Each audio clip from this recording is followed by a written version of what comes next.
And we return to Hutton Arena, home of the Hamline University Pipers and the birthplace of intercollegiate basketball, as we continue our coverage of the annual Pat Paterson Thanksgiving Tip-Off Invitational.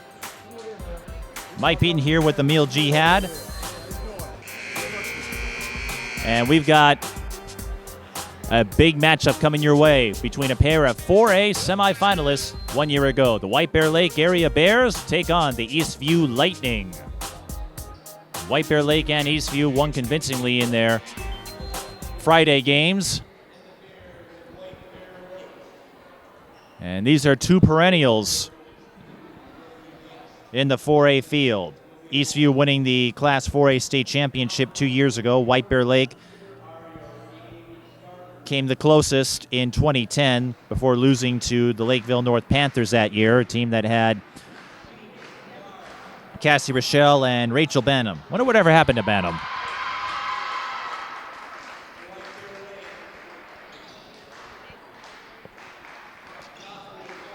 And as the starters get introduced, we will do the same. For the White Bear Lake Bears, our home team, it's number 5, Courtney Crouch, the 5'7" sophomore.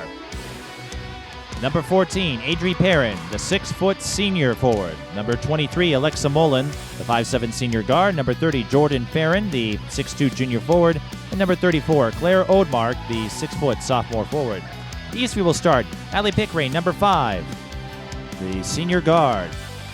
Number 12, Rachel Ranke, the senior wing. Number 21, Macy Giebert, there's another one, the sophomore guard. Number 33, Miranda Crenshaw, the senior post. And number 45, Megan Waldstad, the junior forward.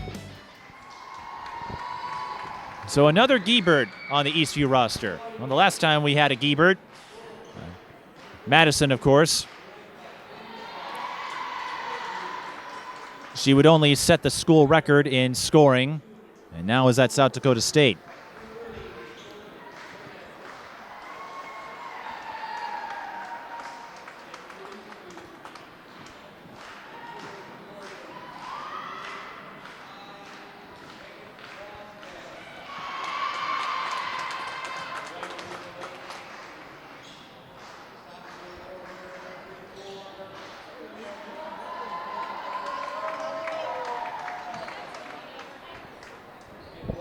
With this being opening weekend and a lot of things going on, we're going to be adapting as you are. But with Eastview, they've already made a few changes to the starting lineup for tonight's game. But that's the case when you start the season. Everyone's going to have a different flavor, different flair, as everyone tries to figure each other out. But these are two well-established programs. Molly Casper in her second season as head coach of the Lightning, taking over for Melissa Giebert, who retired to follow her two oldest kids, Madison and her twin brother, Drew Giebert, as they both are competing in college in South Dakota, and Jeremy Post, the head coach of White Bear Lake, a position he has held for a long time. White Bear Lake out of the Suburban East. They've been a regular visitor to the state tournament over the last few years. Coming out of Section 4, a section that used to be dominated by St. Paul Central. And now White Bear Lake has the upper hand. And Eastview out in Section 3 in the always tough South Suburban Conference. They're wearing the white, White Bear Lake wearing the orange, and we're underway. This is going to be a totally different setting here from the first game.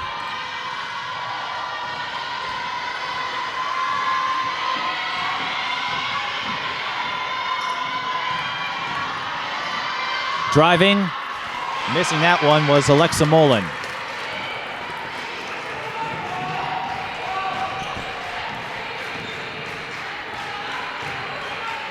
Well, Eastview is a team, whether they've won the title or not, they are a very sound, disciplined unit. The fundamentals are one of their strengths.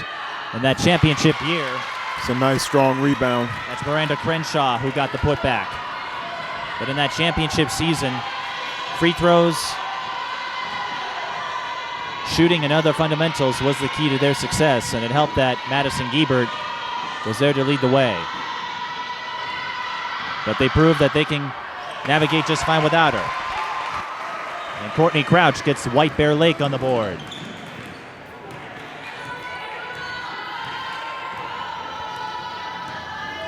And a lot of these players on Eastview's team have been on the varsity team for some time.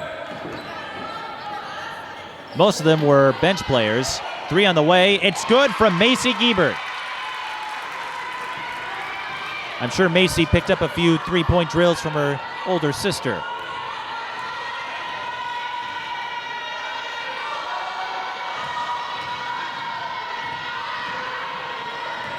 Mark out to Courtney Crouch. Going up and getting the bank is Adri Perrin. And you're right, it's definitely a different atmosphere than our prior game. These two teams exhibiting considerable amounts of poise.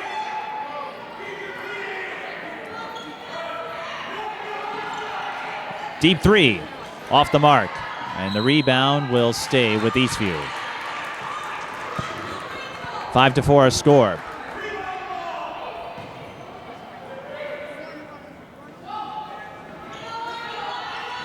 Pickering to inbound. Goes to Ranke. Ranke comes up short there. Rebound by Odemark. Weaves through and lost it. Good defense by the Lightning.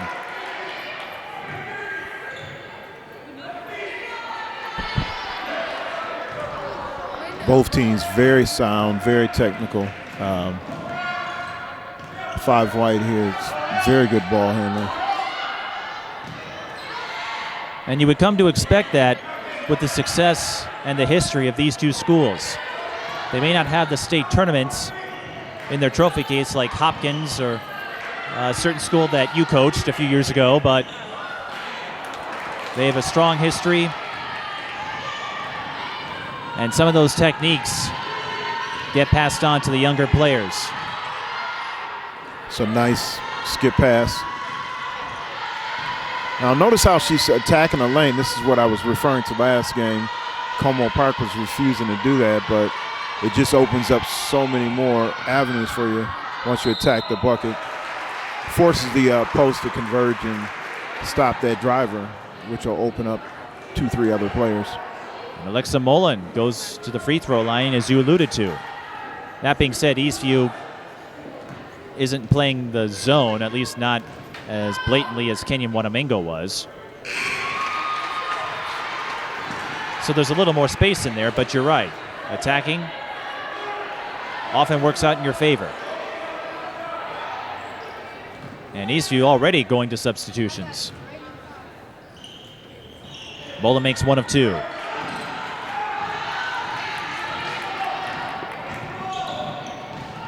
Eastview dressing 19 kids. I'm sure they're going to be well equipped here. And as customary in 4A, very deep rosters. Some of them are JV crossovers. Wow. Allie Pickering drains the tray. Wow. Nice player. Pickering has been on the varsity team for several years. Among the new Eastview players in, Andrea Abrams, number 31, and number 44, Emma Carpenter. White Bear Lake throws it away. 8-5 our score.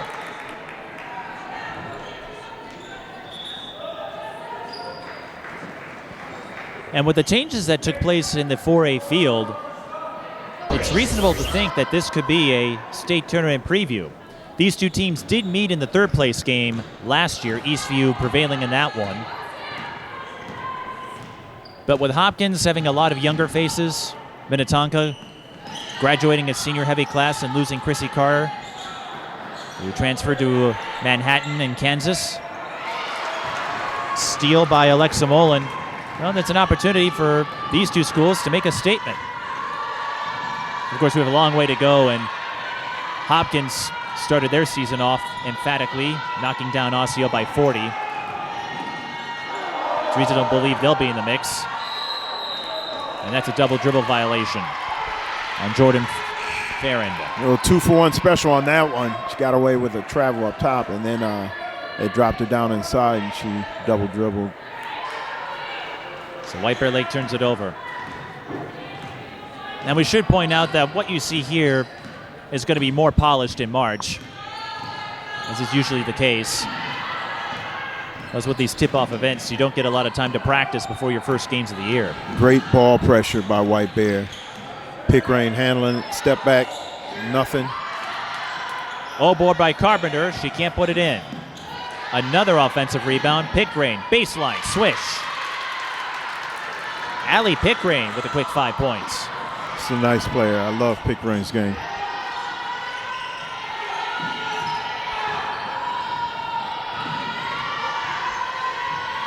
And White Bear Lake sending in Erica Townley, number 10. You don't want to overhandle the ball here against Eastview. Got to get some movement. Ball's got to go side to side here, and it's still stuck on the left-hand side. And an illegal screen. These officials here seem to be a little bit more seasoned, Mike, versus what we had last game. Looks like we got a strong crew here for the Eastview White Bear matchup. Strong crew for the feature game of the night.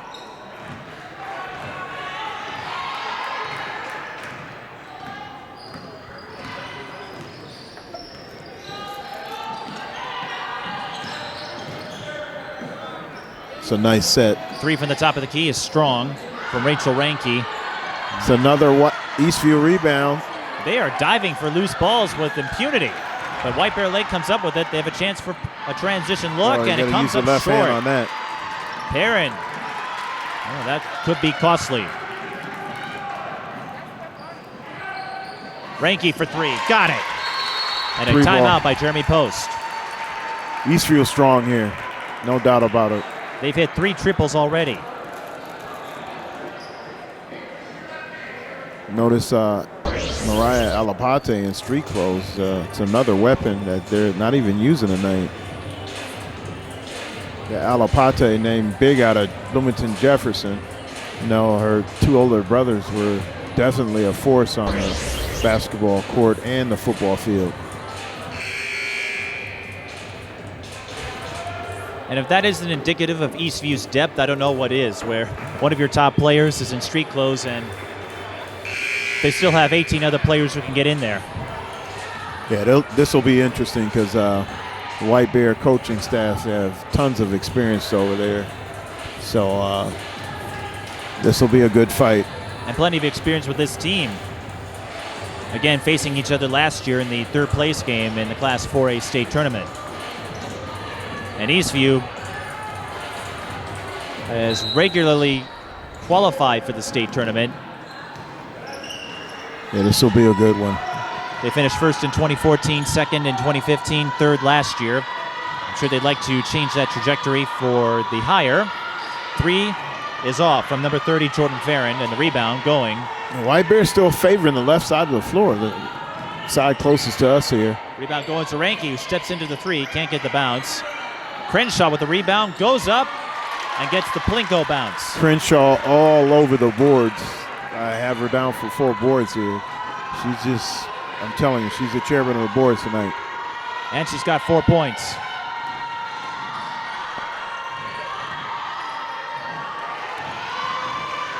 Well, useful observation as White Bear Lake loses the ball. A useful observation when I spoke to Tanisha Scott yesterday prior to the De La Salle Holy Family game. Eastview throws it away. Some of her players don't like rebounding, and so she showed them the tape of Game 5 of the WNBA Finals as an example of what happens when you don't rebound.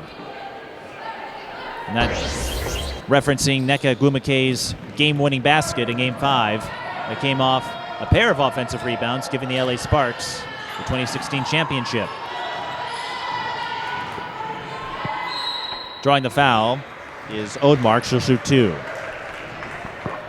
White Bears are going to have to do a better job of moving the ball against Eastview, because that, tell you what, they have some menacing man-to-man pressure here.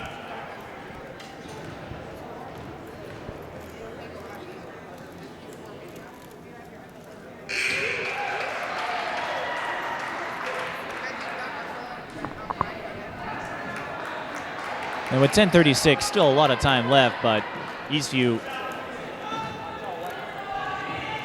doesn't look like they're showing any rust at all.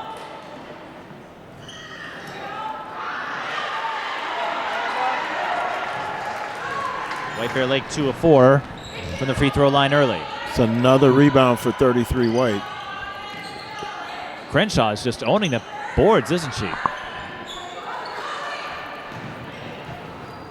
Ranky, fade away, got it. One-handed hook.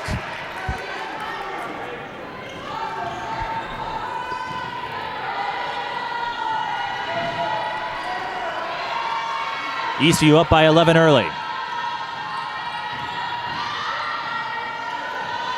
Team with so many great matches in the postseason over the years.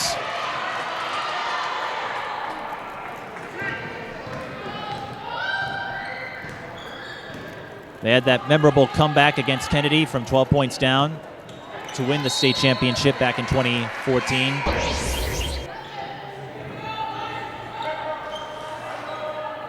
And they almost withstood the depth and might that is Hopkins the following year, but came up just short.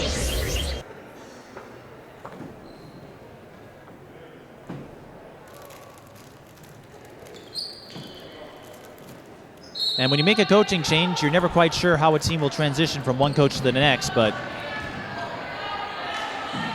Eastview's success as Crenshaw, well, gets another rebound. Thought she was going to get 2 more, and instead we have a foul on the Lightning. It will be charged to Lauren Glass, 22, but Tell you what, though, her presence is still felt.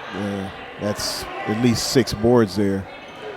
I was going to say, you might take this tape of Miranda Crenshaw's rebounding and show it to your folks at Heritage Academy. Tell you what, she's going to be a problem for White Bear all night. And I could see very consistent on the glass. I could see her being a problem for defenders all season.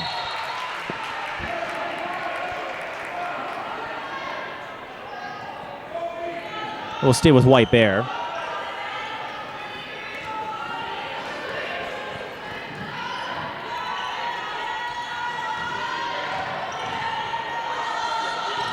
Odemark goes up and draws a foul on Megan Wallstead. Got away with a little small travel there, shuffled their feet. Some of the fans here from Eastview barking about that call. Odemark will go to the line, so that's the call. That will be enforced. A little strong there on the back iron. 2 new subs into the game, White Bear. Adri Perrin going back in, and Tessa Anderson, number 4, 5'8" junior. Somebody's got to step up and make a difference here. 17-7. And splitting for the free throw line won't help that cause. White Bear Lake 3 of 6.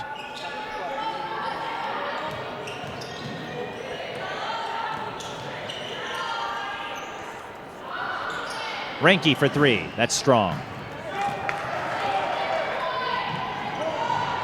White Bear Lake trying to push. Deflected by Eastview.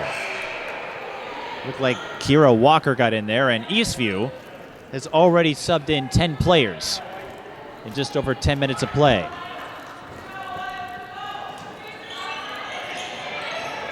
Michaela Cragen is on the floor for the Bears, number 42.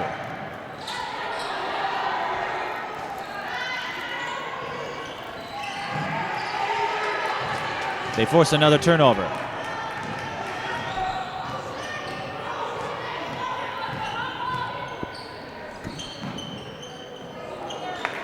Walker, her pass is too high and it's picked off by Anderson.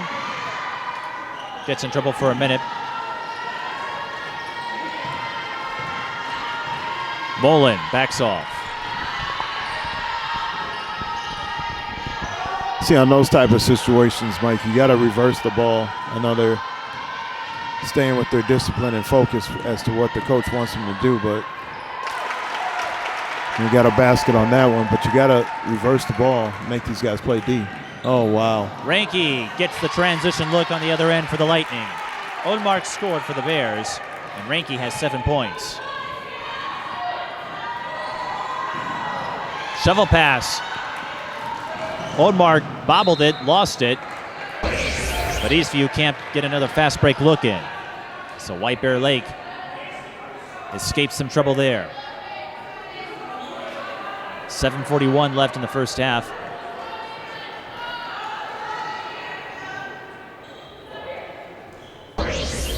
A quick moving first half.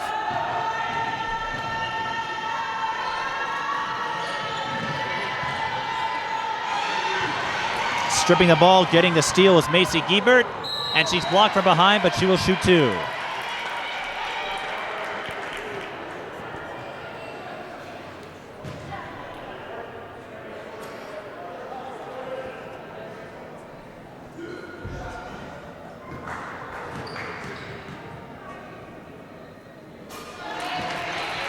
Giebert with the front end. This is Eastview's first trip to the free throw line.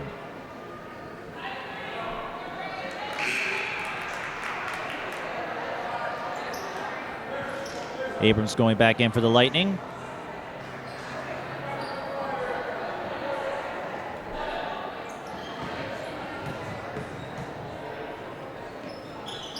And Giebert makes both.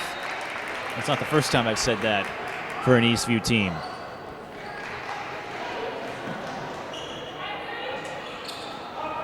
Macy Giebert, just a sophomore, and it will be fun to see how her career evolves after we got a pair of great Gieberts, and Maddie and Drew, and White Bear Lake will shoot 2. See how they reversed that ball from the corner and got it back out top, made the defense shift just a little bit to open up that crack for the kid to drive in there. So that's, indicative of what I'm saying here. I mean, you have to get that ball reversed, make Eastview move. And Michaela Cragen gets on the board. I see Eastview subbing in pretty frequently. Yeah, it's a wealth of talent there. I mean, dressing 19 kids, I'm assuming the lower end of that bench is all JV, B-squad kids, but who cares? It's a tournament. Nobody's counting halves or quarters, so turn them loose. It's like going to sock hop and dance all night if you want to. Reminds me of Kentucky's platoon system from a couple years ago. Crenshaw inside, and getting in there just in time for the stop was number 21 for the Bears, Ella Janicki. 3 is Got to strong. reverse that ball. I don't think it's been to the right side of the floor yet. Not often. Well, she missed the whole basket, so it did bounce over there, unofficially. It got to the right side, yeah. Yeah. So it did get over there, just not the way White Bear intended. Exactly. But you're right, they have been favoring the left side or the middle. Yeah, you gotta get that ball reversed somehow. Now they're going trap here. That's a good call. Took her arm off on that. And that's a foul. Just the third for the Bears. But that's something to keep in mind, what you're talking about, because if you don't reverse, Eastview's going to pick up on that. They're going to overload the left side. Well, it's the best way to get an open shot. Somebody's going to get hit with a screen. They're just not going to shift hard enough. And as you can see, Eastview inbounds the ball, and they're going to go about 5-6 passes here. Unbeknownst to what we saw last game, with the one-pass offense. But they're going to make teams pay. That's about 7 passes right there if she would have caught that. Pass is a little outside the reach of Crenshaw, but you can notice the difference here, Mike. Precision and strategy. All that stuff comes into play here. I was going to say, when you have a mastery of the intangibles, as Eastview does, you have that option. And you're right. You go make your defenders annoyed with your patience. Switching on D, talking. Everybody's in their stance, jumping to the ball. And look where White Bear Lake is again. She could have easily stepped in there and took that charge, but she didn't want to stand in there. It's early in the season. And a foul will be charged to Adri Perrin, but White Bear Lake was once again on the left side. And they got a drive to the middle that was rebuffed.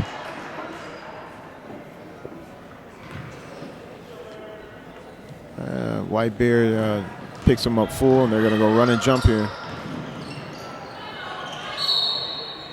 And Molly Casper calls timeout. Eastview had all 5 available. Her Lightning lead by 11, 21-10. Notice Bree Zabel on the bench, too. She's an assistant. Yeah, big-time player out of Northfield. Can't miss her. She's about 6'2", blonde. Either that or she stumbled off the track field from shot putting or something. I don't know. I hope not. But Bree Zabel, you're right, was an all-star at Northfield. She made the All-Star Series back in 2008. Anybody knows anything about women's athletics in Minnesota, that Zabel last name pretty much jumps out at you. It's like a frog on a dinner plate. I mean, it's there, you know, that name. Yeah, she is going to add a lot to the brain trust there. Well, you see a lot of former players take up coaching. Well, your daughter being one of them, part of the coaching staff at De La Salle. Tanisha Scott, the De La Salle alum. No, that's good defensive pressure. That's what I'm talking about. Get after it. Missed the and one. Janicki got the steal, but to no avail for the Bears. Ranke goes to the middle and puts it in. It's a nice basket. Ranke and Pickerain and Giebert, those guys are just going to cause problems all night. Only 4 players have scored for the Lightning, but they're up by 13.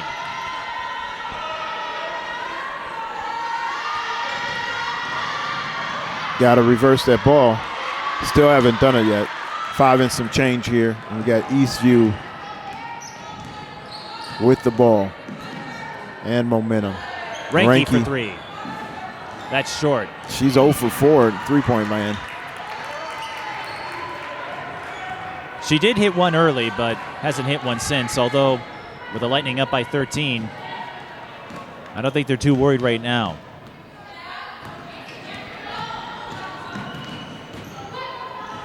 See how they reverse that ball with no problem. Moving from side to side. Crenshaw spin move. Gets the left-handed bank. She's a nice player. Aggressive with it. Very active. Is willing to impose her will. We've talked about opening weekend jitters throughout the tip-off coverage. We don't see that out of Eastview. They look as calm and poised as they were back in March when they were competing in the 4A state tournament bracket.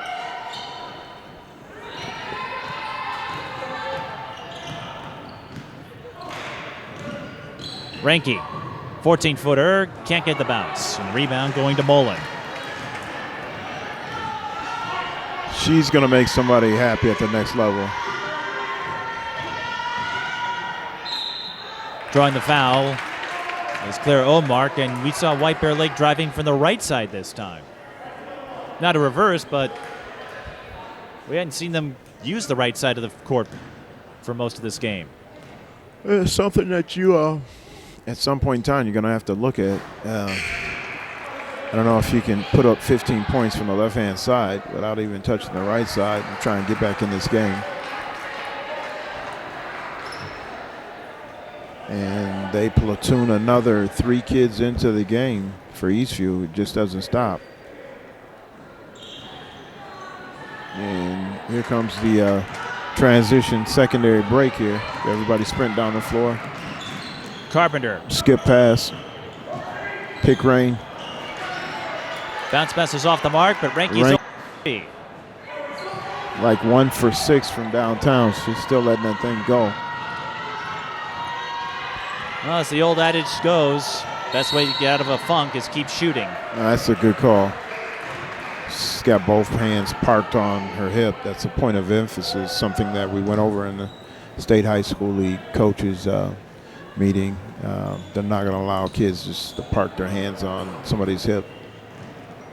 And if I'm correct, is that an extension of the college rules that have come into play the last couple of years? Yeah, everything that you see at the high school level, it's always something that trickles down from the higher levels. So in preparation of getting kids to understand what the game is going to look and see and feel like at the next level. You can see the Lakeville North staff taking interest tonight in what Eastview is doing. Remember, Lakeville North and Eastview are South Suburban members, so yeah, those two will see each other twice. See a couple coaches over there that I know. Jake Cuppy stands out. Former Gopher lineman always stands out, and he's got the bright red on tonight. Not to mention Lakeville North is playing in the next game with Moundsview. Oh, yeah. It's a nice putback. 23 Walker white. leans into the offensive rebound, and as Ahmil said, nice putback that gets her on the board. And Eastview up by 16. Attacking a bucket, that always helps. So 10 will go to the line here. That's Erica Townley, the 5'10 sophomore forward. The White Bear Lake has struggled from the line. Speaking of coaches, shout out to Minneapolis North head coach Charles Adams, being the very first African-American coach to win a state championship. And it feels so good to know that and be able to watch those guys go out and win in a very, very nice fashion today. So shout out to North High School, my alma mater, and Charles Adams. Congratulations. Yeah, North is becoming a hotbed as of late. The football team finally broke through after getting to state for a couple of years. They got to the semifinals 2 years ago, lost to Minneota last year, and knocked off Rushford Peterson today to win the first football title in school history. And this comes off the heels of the first state basketball title in 13 years with Larry McKenzie.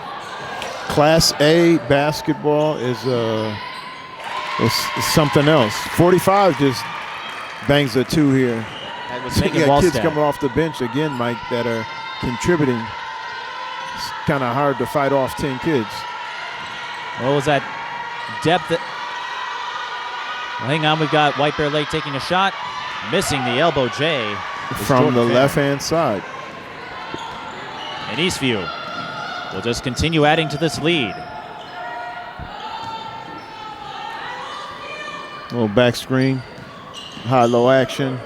45 taking her time, slowing the game down, reverses it. Nice move. And going to the line is Claudia Puchner. I was going to say depth can be a huge asset for teams. If you recall Johnson's undefeated run from 2010 when they won 3A, they had a strong team. They weren't afraid to play everybody in the first half. Yeah, that always helps. Coach Vern Simmons, he's very good at just finding those kids and getting them over there, getting them eligible.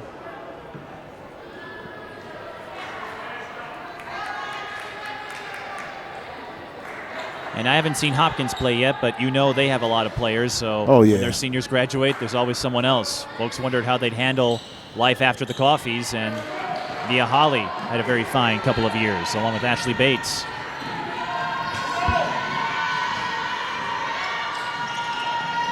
Puchner missed both free throws. And the Lightning are up 29-12.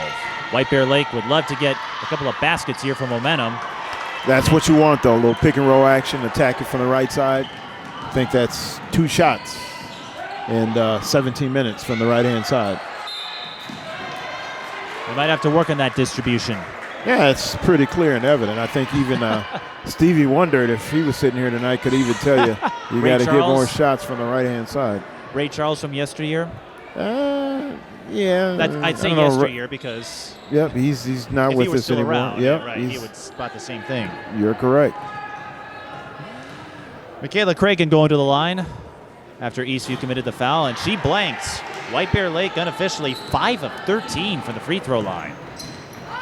It's not a good percentage, Mike. That's under 50. Okay, we're under a minute. Oh, nice. That's a beautiful play. Megan Wallstad comes up short there. Anderson, 3 on the way. That doesn't fall for White Bear Lake. Just a bevy of empty possessions here. Eastview obviously on a whole different level. A little surprising considering where these two teams were a year ago. Yeah, it's okay though, because it's early in the year. A lot of things that are happening and kids are displaying here. These are all correctable errors. If it keeps going like the way it is, and probably all 19, 20 kids for Eastview are going to get in there and get ample playing time. Pick rain. Comes up short. Eastview can't save it. I'm hoping that Como Park is in here still watching. They can learn a lot and benefit from watching other people. Well, and you discussed how Eastview's affinity for attacking the lane, for example, hasn't always given them baskets, but they're not as hesitant to do so. Yeah, it'll open up shots for your shooters, and you can even dump off down low. 6 seconds. He just drived it in, and 34 was open. Reverse it. There you go. One more. Oh, should have swung that. 14 was wide open. 29-12. White Bear Lake doesn't get the shot off in time, and last year's third place member, the Eastview Lightning, as Ahmil said, they hold a 29-12 lead in the rematch of last year's third place game in Class 4A. We'll pause and check points, fouls, and other stats, and come back with the second half. You're watching the Pat Paterson Thanksgiving Tip-Off at Hamline University.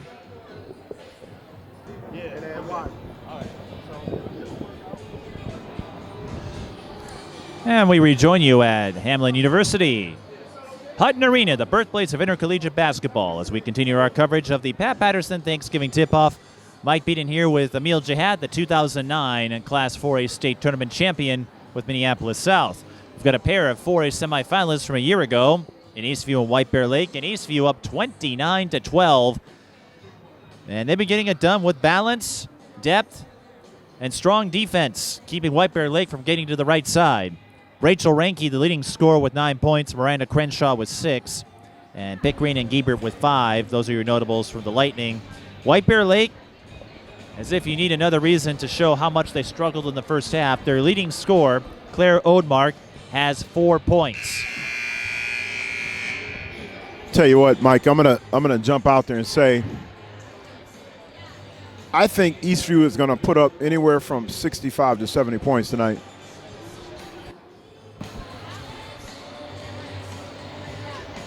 They would need at least 36 to reach that mark tonight, but I think it's very possible. I mean, the kids are in excellent shape. Nobody in foul trouble, and she's got a wealth of talent there on the bench. And once again, as I noted, Alapate in street clothes, not even playing. So, you know, you got kids looking to impress the coaching staff. So I think they're going to go all out here. And White Bear Lake, we'll see what they can do. But you mentioned trying to get the reverse going and just trying to get more of a rhythm.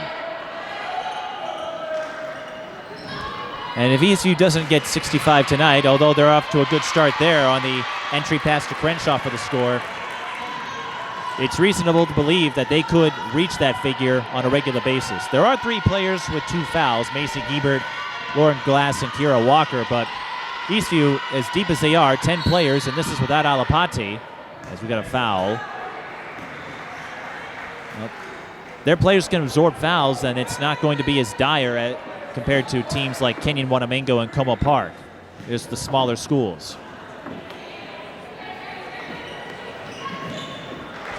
And White Bear Lake, well, you can do that on an inbound. Wasn't their intent. But Courtney Crouch gets back in there to recover.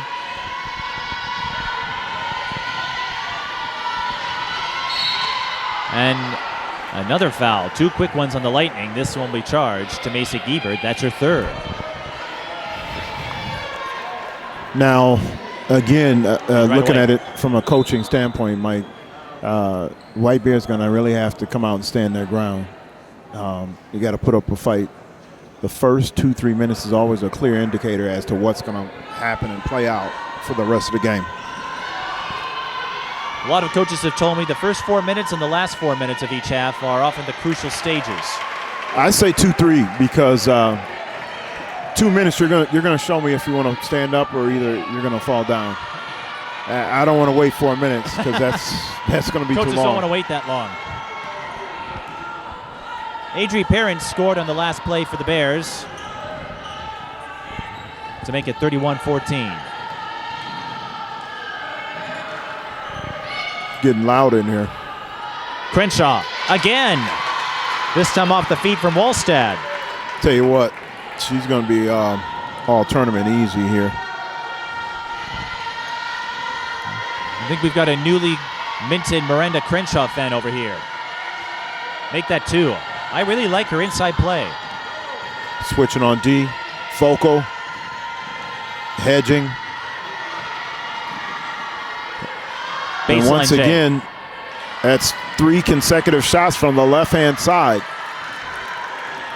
Pick rain.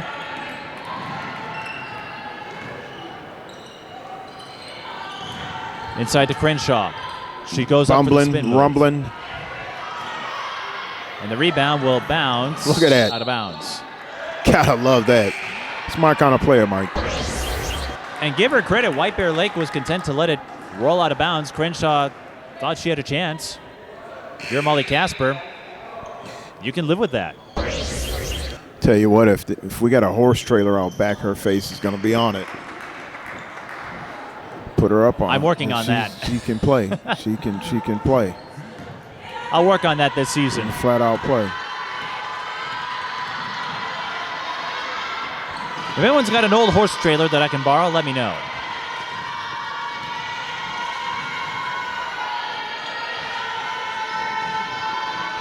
Now that's better ball movement. Now just get a reverse. You got somebody standing open, wide open in the corner. Yep. So obviously they discussed that at half. Good. That's better. That's okay. Comes up with a block.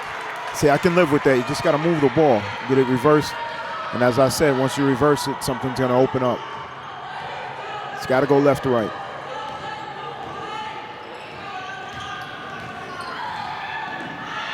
Oh, beautiful. But Reinke cannot convert. She's missed a lot of bunnies, but that's okay. Because there's going to be nights where everything's going to go in. Ooh. Almost a travel. Got away with a travel. Farron Drager pivot. Now goes up and can't post up on Wallstad. Reinke to Carpenter. Draws coverage, and Reinke can't get the roll, but will shoot 2. She is not gun shy at all. No one on Eastview seems to be gun shy at all. Reinke, and we've seen Miranda Crenshaw dive for balls. Yeah, you got to be aggressive with this. High school varsity girls basketball.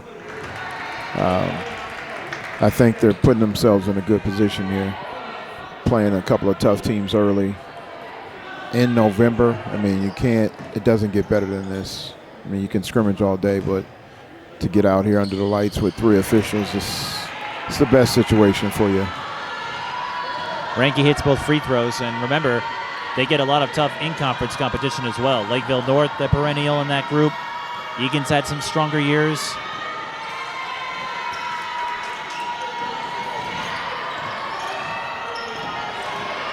And you've got Shakopee. That's great defense. Better ball movement, but even better defense. Kayla Cragen missing the 3. Eastview on the run. And another fast break deuce. It's a nice shot. That's Andrea Abrams. It's a nice shot. Abrams, the 6-foot junior forward, with her first field goal. Tell you what, when you get down to the 5-minute mark, look for those JV kids to come in there. I'm telling you. At the rate this game is going, that is very much a possibility. Jeremy Post calls timeout.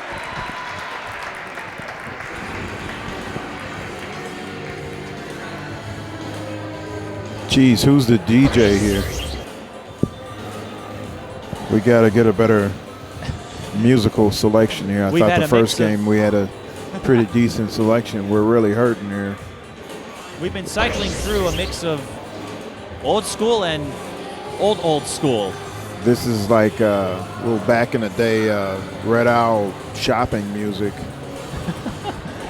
This was back in my day, and we've had some tunes that go back to your day and some others' days, and maybe Abe. You know, I'd like to hear some old school Frankie Beverly and Mays. That would be nice. I think you and Abe could hit it off there. Yeah, I think Abe knows about the Frankie Beverly. He gives a thumbs up. Oh, Abe knows his music. Abe's a fixture in the gym, especially with girls basketball. Outstanding camera work. I've seen his work everywhere, especially going to Kennedy Fieldhouse area. See a lot of his photographs that are hanging everywhere there. Abe, a regular fixture, not just here, because he's helped out with some of my WNBA coverage. Really? Yeah, he was there. He could say he covered a champion. He was there when Wow. the Lynx won Wow. the 2015 title. Wow. Both of us came home with a lot of champagne that night. Sprayed on us, I should say. We didn't drink any.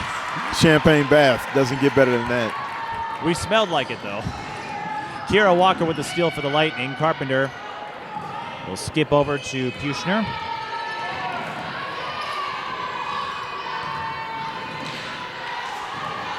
And Eastview, they always do well at this tip-off event. And for teams that have the fundamentals and tangibles and the drills, as you talked about, discipline, just all of the sets down early, you can reap some early rewards as Crenshaw posts up on the left side and scores. Tell you what, leave Crenshaw on there, Mike. We gotta get the cell phones out and call 911.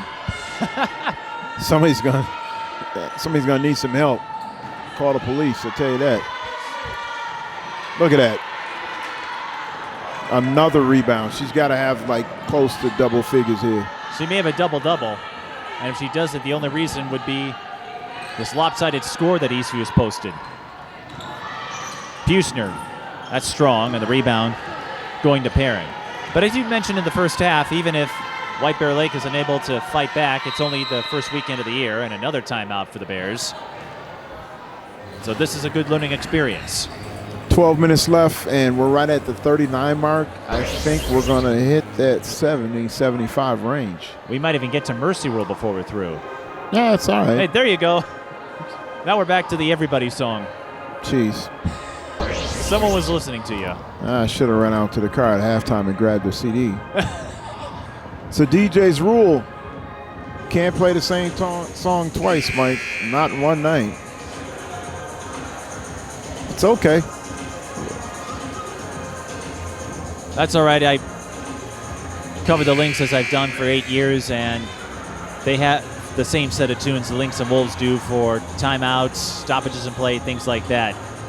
All right. You go to enough games, and you know all the songs by heart. It's early in the season, Mike. Coach Don Meyer's jersey's hanging here. I didn't see that. Wow. Oh, yeah. Vern Mickelson. Don Some Meyer greats. was honored here, part of the Row of Honor at Hamline a few years ago. I was calling games for them that season. They brought Don Meyer, and I did an interview with him. Wow. And That's a legend there, boy, I tell you. I don't remember much from that interview, but he did say it's kind of a joke of what he would tell modern-day athletes because he would coach for so long. He said he would – the one thing he would have loved to have done as Crenshaw playing a little guard this time, Walker can't finish, Meyer would have loved to have gone up to a student or an athlete of his and said, you didn't do your best, it just freaked him out and then just pass out. Play a little joke on them. He passed away a couple of years ago, but one of the legends of coaching. Oh, yeah. Anybody that knows anything about basketball knows that name. And a lot of Minnesota coaches, as an over and back is called on White Bear Lake, a lot of Minnesota coaches have great respect for what Don Meyer did, not just here, but throughout his career. He, tell you what, my Don Meyer story would be just the one time that I met him. I was coaching the Howard Pulley Pro-Am men's team, and we used to go throughout the country raising money, playing against barnstorming, playing against major college teams. And had a chance to coach the Pulley All-Stars against his Northern State team. And I tell you what, it was a proud moment for me. Great ball movement. Cragen can't hit the baseline due.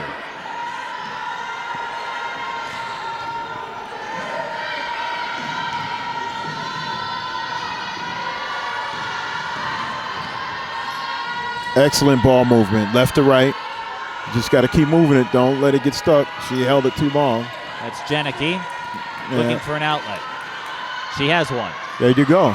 Bullseye. A whole different game. Get the ball moving, a whole different game. You got to move that ball. Don't let it sit on the left-hand side. But White Bear Lake still has to recover from a 22-point deficit with 10:35 to play. It's fine. I'm not saying it's not an issue. I'm just pointing out to the fans out there. There's still a ways to go. Pick and rain. Eastview with a counter. Pick rain. Little swag out there. Wow. She picked a good time to make it rain. Sorry. Pick rain up to 8 points. And the three-pointer's off from Perrin. Notice how she's pushing the ball, attacking it. Bounce to Walker. That's strong. But Luke is there for the rebound and another putback. Miranda Crenshaw. Let's see. Crenshaw, maybe? Yeah, I guessed it right. She's so tough. Crenshaw reminds me of what LaShayla Wright Ponder did for Kennedy last year. Where if you can establish your position in the paint, you can do a lot of damage. It's a good no call. Kick it, and you get a good look. Another this ball movement, that's all they need. This time it's Sophie Janicki. 44-20. Push the ball, transition. Secondary. Crenshaw breaks through, comes up strong there. Nice move. Perrin with the rebound. She's getting tired now. I think she's going to be coming out. Well, Eastview and White Bear Lake ready to sub in at the next dead ball. And a foul on White Bear Lake after the shot. I think that's on Eastview. It is going to. Is it? It's a White Bear Lake foul. Yeah, it's White Bear Lake. You're right. And here come the platoon subs, and as you suspected, Crenshaw's going out. Oh, yeah. Just it stands out those last three possessions, how they pushed the ball down the floor. Something Como had a hard time with doing when Tucker was walking the ball up.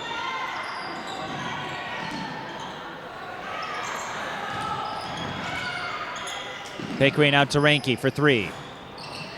Gets the friendly bounce. Reinke about 2 for 9 from the three-point land, but I like her confidence. And every three-point shooter goes through those peaks and valleys. Sometimes you shoot well, other times you slump. I think the most important thing is you talked about maintaining confidence. Oh, yeah. It's half the shot. There's another one. Pure. Let that thing ride. Tickle the twine. Oh, and that's the thing. Sometimes you go 1 for 10. You just stay persistent. 2 consecutive threes, and we're getting close to some JV action. I think we're going to start seeing some of those kids peel those tops off.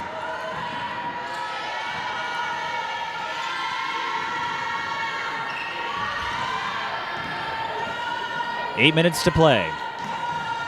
And what looks to be another Eastview win brewing. Oh, it's a nice move. How about Great that step finger through. roll? Good confidence. Oh, wow.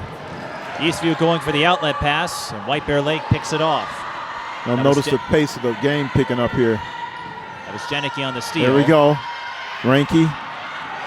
She scoops it up. Stop and go with the hezzy. Tries it, likes it, and she can't buy it.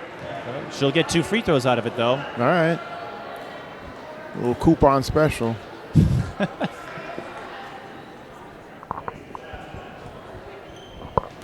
Lakeville North in the building here, coming in, taking notes.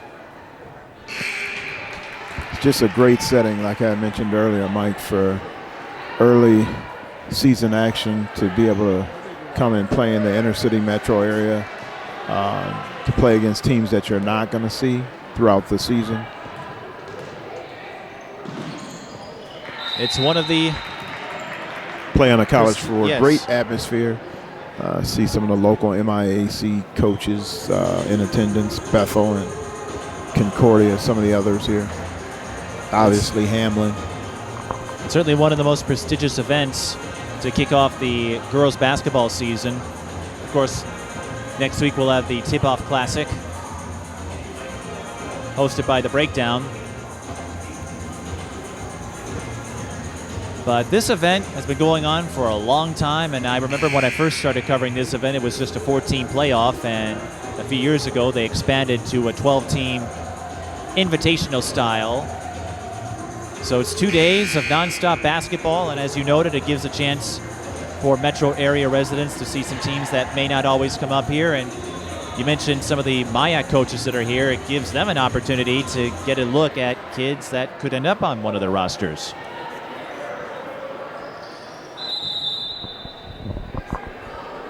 All right, back to live action. Eastview called that timeout, by the way, presumably to get some of their subs in, or at least give them a rest. As you noted, a torrid pace over the last few minutes. Missing the elbow, Jay. Oh, she should have took that layup. She should have took that layup. Fair and rebound. Oh, backs wow. off again and double Got dribble. to take that layup. I can't emphasize that enough. You got to take that. She was facing away from the basket, but You had 3 to 5 starters for Eastview still on the floor here. 6 and some change. Okay. You got White Bear playing some aggressive man here.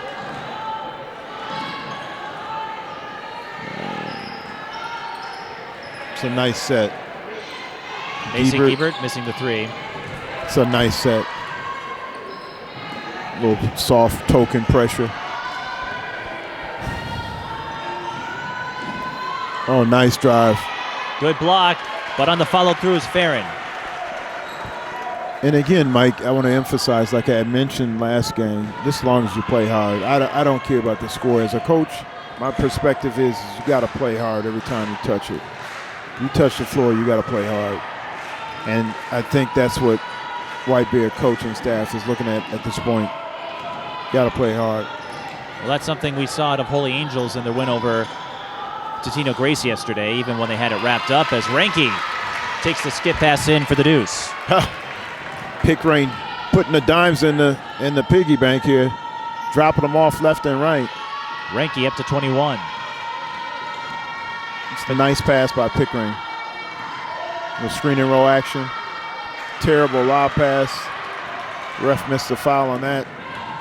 Wallstab with the steal there. Pickering. Ranke not shy at all. She's just going to keep shooting. And to continue what you were saying, as Carpenter and some deep players now coming in for the Lightning, including number 42, Courtney Carson. Of course, we're going to look at the score in terms of who won and who lost, but to continue what you were saying, it's only the first weekend of the season. And so the emphasis is not solely on winning. You'd love to get out of here undefeated for your first weekend, but there are a lot of things you learn about yourself that you can apply with a couple of games under your belt. Well, the perfect scenario would be to, win both games, but at this point, you don't get a lot of time in with the kids unless they've been playing fall league and summer league all summer, and coming doing the building stuff together, team building stuff, and then your home camps. So it's kind of hard to kind of gauge where you're going to be at unless you have a strong group of JV kids and B squad kids and kind of know your personnel and as to where you're going to be at. But my thing is, just as long as they play hard and you have some close competitive games, you're fine. It's always about the build-up to March. Oh, yeah. And it doesn't matter how you get there. I mean, most of us remember Anoka's miracle run from 2011. Ooh. Where they won just 2 games in the regular season. It's great ball movement. From left to right, you get the shot you want. Crenshaw, another rebound. Crenshaw I have her down for board. 13 boards, Mike. Crenshaw gets my workhorse award. She may not be the leading scorer, but what a great work ethic. Very gritty like player. I said, if you get the workhorse trailer out there, you have to stick her face on that trailer. Kind of like Monday Night Football, you know, or Sunday Night Football. It's an outstanding player. I'd love to see her go again. 4:22 remaining. Eastview is going to win this, and White Bear Lake, I'm sure they'll have plenty of time to adjust and apply a few things that they'll pick up even from this game, but it's reasonable to believe that Eastview will be another contender in 4A again. Yeah, they're gonna have their say-so in this thing. The part I'm interested in is I just want to see where they shake out come first of the year. You know, you got your preseason kind of stuff we're doing now. Then you got your regular season once you get into conference play. Right. And then postseason. Most of your non-conference. And that's why we're here. December. That's why we do this. So. And with no true preseason in the traditional sense, you get a few weeks of practice, but this is the start. This is a great way to learn about where you're at, a good barometer. And there's some schools that we don't schedule opponents that truly test their depth, their talent, and their potential. But when you come out to an event like this, you get some great matchups. And we've seen a proliferation of that over the last few years. It's not just this event. We've got the Breakdown Tip-Off Classic next week. We have some great holiday tournaments now. And in mid-January, you'll see a few boys and girls games sprinkled in with the Super 60 organization hosting a few events. And over the years, I've covered high school basketball now for 11 years. The opportunities and platforms that each of these athletes get continues to grow.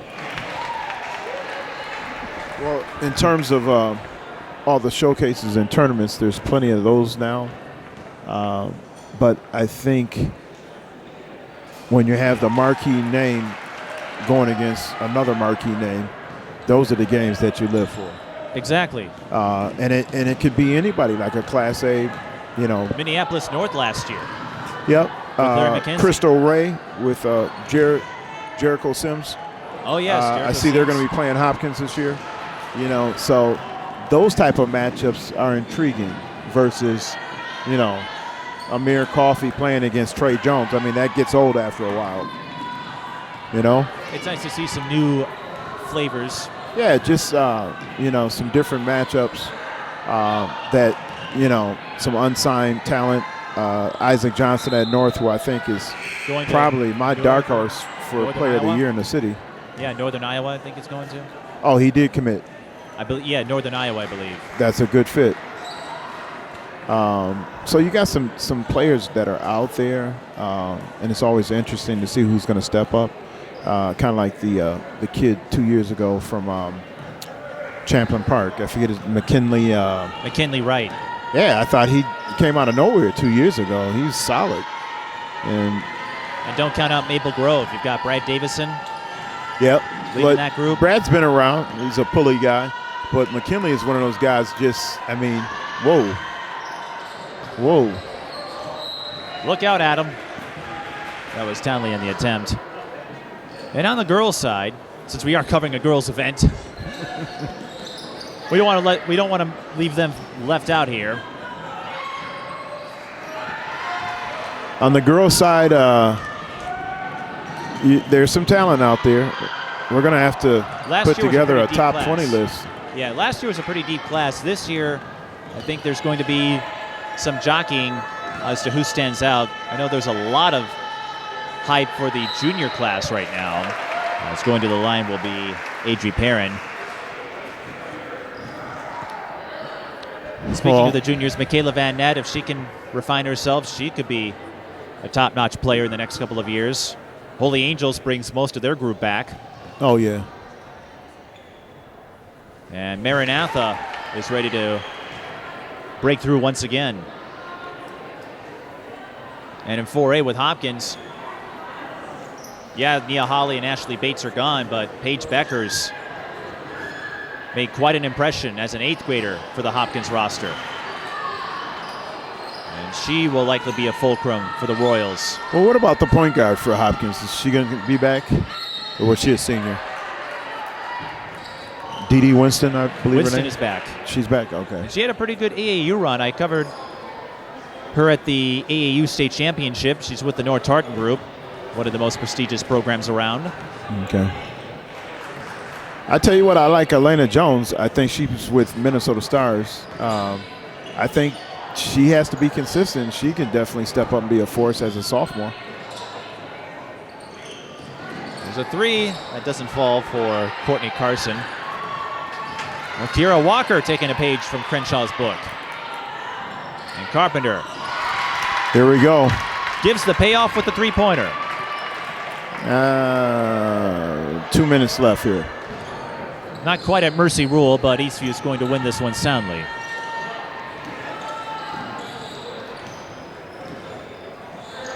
I'm not sure if I'll get a chance to see this Eastview team again, but you've got a lot of depth, a great anchor with Crenshaw down low, Rachel Ranke, a fearless shooter, and Allie Pickering could be poised for some big games. Oh, yeah.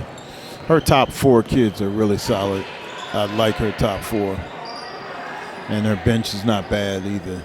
And it's going to be fun to see how Macy Giebert develops. Wow. Now who's that? Andrea Abrams, the junior. It's another kid off the bench. It just doesn't stop. And that kind of depth is really hard to coach against, as we've pointed out throughout this game. Whether it's against White Bear Lake, Eastview's going to get a run out. And the beneficiary is Lauren Glass, so Eastview spreading the offense around. Well, they're going to get close to 65 at least. But as the games go along, and as Eastview gets a little more poised, because everyone's going to refine their sets, like you said, this could be a group that puts up 65 or 70. And they're still playing as if it's the first minute. Oh, yeah. Penetrate. Nice. Oh, in and out. That would have been a great highlight to add to Carpenter's night. But a strong performance by the Lightning.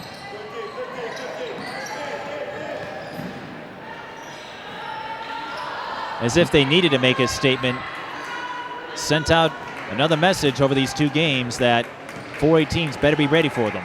Yeah, and it's good to see the fans enjoying this. 3 seconds left in the game, and we got both sides standing, clapping it out for both of these teams that just really went hard tonight. Well, they understand. I tell you what, I tip my hat to White Bear coaching staff, because those kids didn't lay down. Well, of course not. Early in the season, and you only get 36 minutes to test your abilities against strong quality opponents. But Eastview picks up the 62-31 win, and they'll have another undefeated start in girls basketball. We'll try to get a word with some of the Eastview players before we wrap things up. You're watching the Pat Paterson Thanksgiving Tip-Off at Hutton Arena in Hamline University.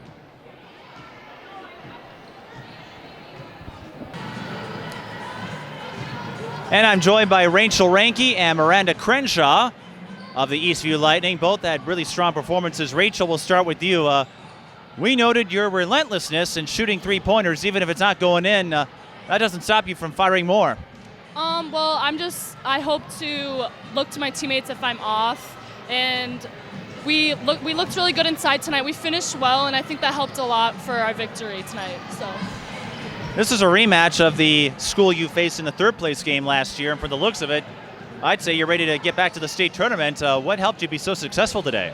Well, today I think we just came with a lot of energy and a lot of intensity, and we knew we had to work on our fundamentals in order to win the game, and I think we did a really good job of that tonight. And what would you make of this team's continuity? Because even with the coaching change to Molly Casper last year, Eastview, their poise, their fundamentals, and just their skill set is very strong, and that has continued to be the case over the years.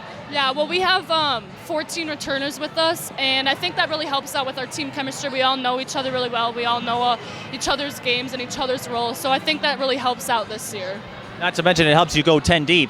Yeah, we have a deep bench this year, and that's really going to help out, especially when we get tired and we need other people to step up to the plate, in which they have been doing. So that's been good. Well, if there's someone who isn't tired of getting rebounds, at least today it was Miranda Crenshaw. Unofficially, we had you with a double-double. We'll figure out the stats at some point, but you like getting down in there, don't you? Yeah, I like to rebound to help the team, whether it be on offense or defense, just to get the ball out for my teammates. So, what do you attribute to your feistiness down low? Well, it's been something that I've been working on since I was little, but we work on it every day in practice, and my teammates go really hard against me in practice, so that really helps as well. And Rachel mentioned 14 returning players, and a lot of you guys have been on this program for years, including some who were on that 2014 state tournament team or even the last couple of teams. How does that continuity and chemistry help you become so successful? I think that it's gotten to the point where if one of my teammates is doing something, like on the court, they're making a read, like I know exactly what they're going to do.